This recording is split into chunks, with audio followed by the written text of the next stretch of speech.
नमस्कार। Mobile screen से चिपक चुकल सभी बड़ बूढ़ अंकल आंटी चाचा चाची दादा दादी काका काकी पापा पापी मामा मामी नाना नानी और वहां मौजूद सभी प्यारी प्यारी हसीना लोग के हमारा तरफ से प्यार भरा सलाम दुआ नमस्कार सत श्री अकाल आदाब।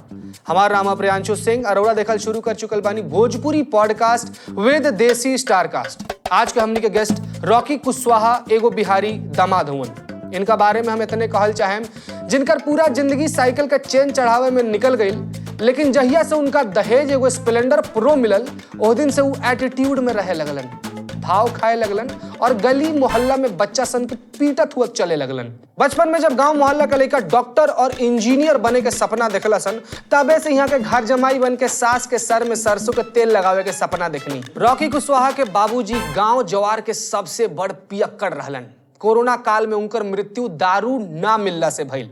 बाप मरलन अनहरिया में बेटा पावर हाउस इजन शेर बा तो रॉकी कुशवाहा पर ही लिखल गइल बा। तो आई एक नजर हमनी के आज के गेस्ट घर जमाई रॉकी कुशवाहा पर ही डालल जाओ। चुप हो जाए बॉबी, हमार घर तो नाश कर देलो, उनकर घर नाश मत करियो। ये दादा अच्छा से रहियो। ये सुनी गाड़ी लेवे घोड़ा लेवे हीरो होंडा दामाद हमर चोर लागे भीख मंगा दामाद हमर चोर लागे भीख मंगा टुकुर टुकुर ताके ऐसे जैसे मांगे ठंडा दामाद हमर चोर लागे भीख मंगा दामाद हमर चोर लागे भीख मंगा। सासू माँ सब अहीं के सामने इतना गाली दे हमके ठीक ना लगता। ए बाबू कौन ऐसन काम कोइले बारो जो तारे के गाली ना दीही आए ऐसन थोबरा पर 5 लाख रुपया दहेज लेता रह तो गाली ना सुनबो। बताई कौन अच्छा काम कोइनी है तो का? सासू माँ तोके बहरे काम करे वाला दमादा तो मिलल बा। का काम करी ना बाबू? सासू माँ हम साउथ फिल्म इंडस्ट्री में काम करेनी। वहाँ का काम करी ना? हम वहाँ हाथी नहवावेनी। रउआ हाथी ना हवावेनी और वहाँ उतना दूर जाके रउआ उसे बढ़िया हमार हाथी ना हवा दी। रवा लगे हाथी बा। हाँ हाथी तो बैले बाब रउए नु लेके जात हनी और यह से कहतनी कि यहाँ रह जाई और रउआ के हम तनखो दे हम और हमार हाथियों नहवा देम। तनखो देम 20,000 रुपया और मरला के बाद संपत्ति में आधा हिस्सा भी। 20,000 रुपया का बबनी बबनी अब यह है सासू माँ। दामाद जी कहतनी है से कि घर जमाई बन जाई और हमार सब काम रउए करे। कौन काम सासू माँ? सारा काम। रॉकी गाड़ी धो। जी सासू माँ। आउच।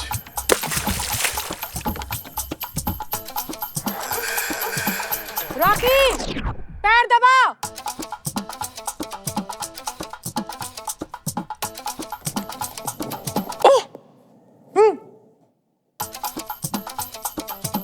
रॉकी बर्तन धो। हो गई हो। लो ये भी धो।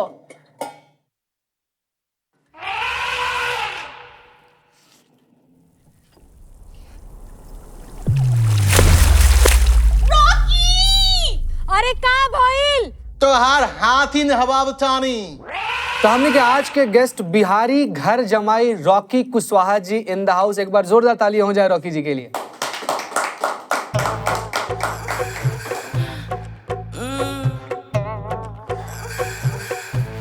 मई कुली का करता नहीं रॉकी जी? हाँ रॉकी जी हमारा पहला सवाल है कि रौरा कहाँ हैं? हम तोहार बाबूजी है। ए होश में बतियाओ। बाबूजी हैं का होला? काहे आपन कूल लूज करत है तू? कौनो ढंग का सवाल होई पूछे बदे तो पूछा। अरे तुम उहे पूछत नहीं ना कि रौरा का हैं का करे नहीं रौरा? तो ई सवाल पहले काहे ना पूछला? हाँ तो आप बता दी। का बता दी? ये कि का करे नहीं रौरा? का करनी? What do you mean by का करेनी? ये भोजपुरी शो बा, इंग्लिश ना थोड़ा मतलब का करे नहीं, काम का करे नहीं रॉकी जी रौरा? काम। हम राजा है, काम मजदूर लोग करें। हम राज करें और राम करें। रॉकी जी हमरा पता बा कि दहेज के फिक्स डिपॉजिट के बाद अब पेट्रोल पंप के बाद से रौरा गरीब ना रह गई, रौरा एकदम रईस हो गई बनी। अब काम के नाम पर खाली आराम करे नहीं रौरा, लेकिन कुछ तो करत हो के हम का काम करनी कुछ तो। हम तो तुमके पहले ही कह दिए कि हम तोहार बाबूजी है। हे औकात के मामले में तोहार बाबूजी है। हम कुछ खरीद सकेला, कुछ खरीद सकेला, खूब पैसा बा हमरे। रॉकी जी पैसा के गर्मी बहुत सही चीज है, लेकिन कहा कि हर आदमी बिकाऊ ना होखेला। हर आदमी के एगो सिद्धांत होखेला, एगो 1 करोड़। रॉकी जी रौरा समझनी ना हमार बात शायद। 2 करोड़। रॉकी जी 3 करोड़। 3 करोड़ में का लेवल चाहते रौरा? तू जॉन दे देबो। हमार मतलब कि तू जॉन इब्राहिम दे देबो, जॉन एलिया दे देबो, जॉन सीना बेबी जॉन दे देबो। बाप रे बाप। रॉकी जी सवाल ही बा कि रौरा लगे अचानक से इतना ज्यादा पैसा आ गई है ना, और रौरा अमीर हो गई नहीं, ए बारे में रौरा का कहल चाहे? हमार फड्डी मैच्योर हो गए। का मचोर हो गई? फड्डी फडी का होला? फिक्स डिपॉजिट फड्डी गंवार नहीं तो। थोड़ा खुल के समझाएम कि का कहल चाहतन रौरा, हमरा समझ नहीं क्या आवत। तो हमार बाबूजी हमके खियाए के पियाए के इतना गबरू जवान कैलन। आउच आओ। तो हमार फर्ज रहा कि एक बार हम जवान हो गई नहीं तो सूट्स मेड दहेज लेके हमके अमीर बने के बाद हम बन गई नहीं। अरे रॉकी जी लेकिन ई करके तो रौरा अपना बाबूजी के साथ छोड़ देनी नू, रौरा तो घर जमाई बन गई नी, रौरा तो सास के लगे चल गई नी। तो हमार बाबूजी हमके जवान कह दिलन, उनका काम खत्म। अब हमार मेहरारू, ओकर माई और ओकर भाई हमके पालियां पोसियां पोसियां पालियां पालियां पोसियां पालियां पोसियां पालियां। रॉकी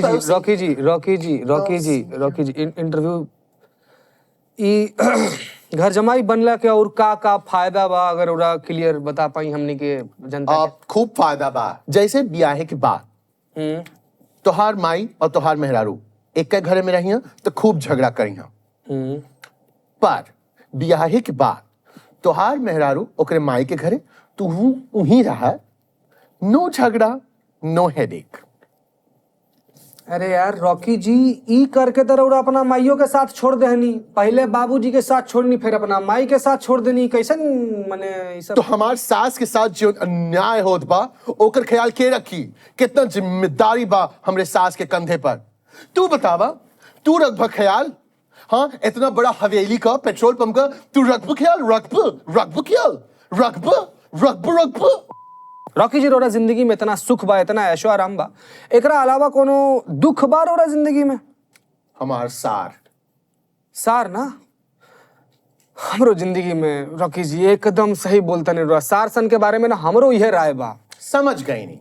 तोहार ससुर जी तोहार मेहरारू के नाम पे प्रॉपर्टी करत हुई हैं और तोहार सार बिचवा में आए के अड़ंगा डालत हुई। रॉकी जी बिल्कुल सही बात करते नहीं, बिल्कुल सही। रॉकी जी तोहार हाथ कितना स्लाइमी बा। कबा तेलकट, चेहरा से चोरकट, हाथवा से तेलकट। सार के बारे में बताई रौरा। सार हमने के दोनों के जिंदगी में प्रॉब्लम बा। अब जैसे हमरे सार संगे हमके जौन दिक्कत बा वो दिक्कत के निवारण करे बदे हम अपने सार के साथ घूमने जाते ही हिमाचल। तोहार मन बा त तू हम अपने सार के साथे हिमाचल आवा? ना हमार उतना मन नहीं है। आवा ना। अरे ना कोनो हमरा। सार के साथे वैली के नजदीक जाइए। ठीक। वैली के नजदीक जाके ओके कहिए कि ऊ देखा आसमान। हाँ। और धीरे से आई लव यू किरण सरवा ऊपरा से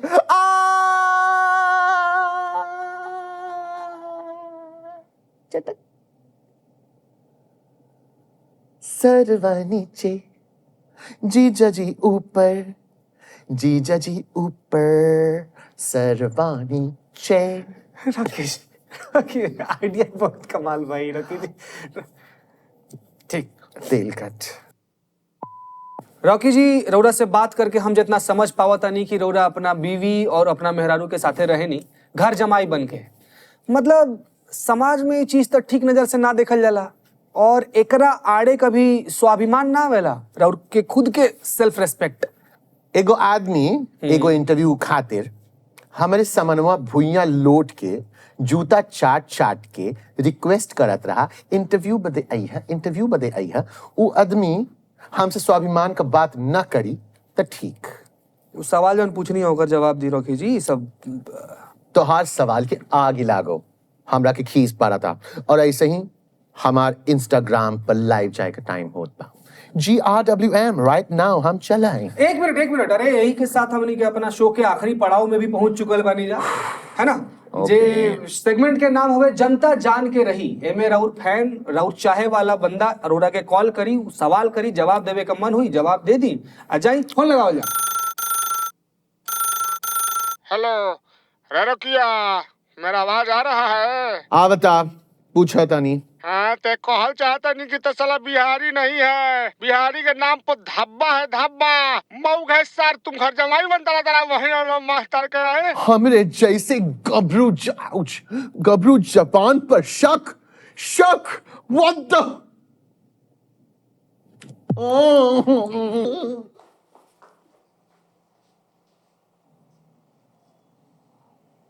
हमने का मिलत रहनी है जा आज के गेस्ट रॉकी कुशवाहा बिहारी घर जमाई से।